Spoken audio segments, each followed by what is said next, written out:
attendance is critical being at school every other day for hybrid learning.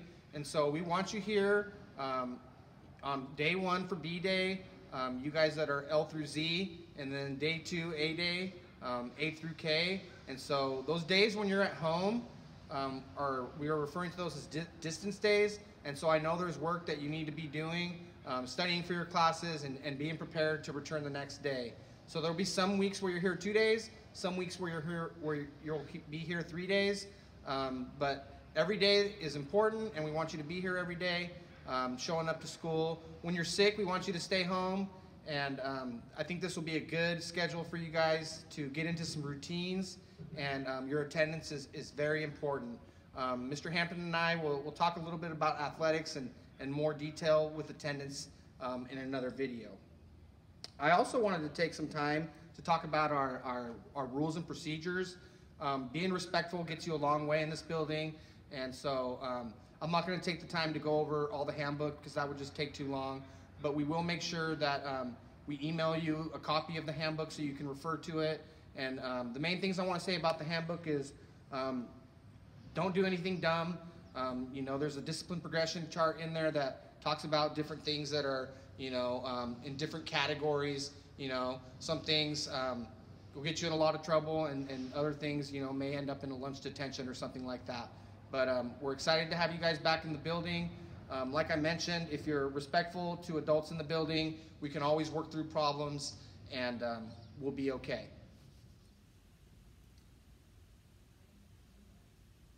Thank you, Mr. Reese. I'll add 2 more things about rules and procedures.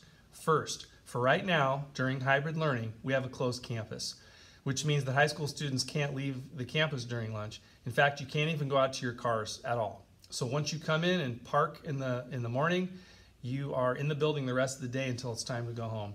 So, and make sure you bring everything from the cars because you can't go out. We're going to make the best of this. High school students are all going to be in the gym for lunch. We're going to pull the bleachers out on both sides. You'll be able to sit there, hang out with your friends. Maybe we'll play some music, some karaoke. Maybe we'll play a game or something, but we'll make the best of it, and we'll be in the gym together. If you bring a lunch from home, you have it in your backpack, you can eat that in the gym. Otherwise, we've got the regular food line, the free food that you can grab, and there'll be a choice each day between at least 2 things. You'll be able to grab, we'll have the food line in the gym actually, so you just be able to grab it there and then just eat in the bleachers. I know this is disappointing for everyone that has a car, right? I understand. And again, we need to get through this, and it'll be okay, and we're going to make the best of it and have as much fun as we can. Thank you. Let's talk about doing our own work. And so with, you know, this whole year being comprehensive distance learning to start the year and now getting students back in the building, I just want to reiterate how important it is for you to do your own work.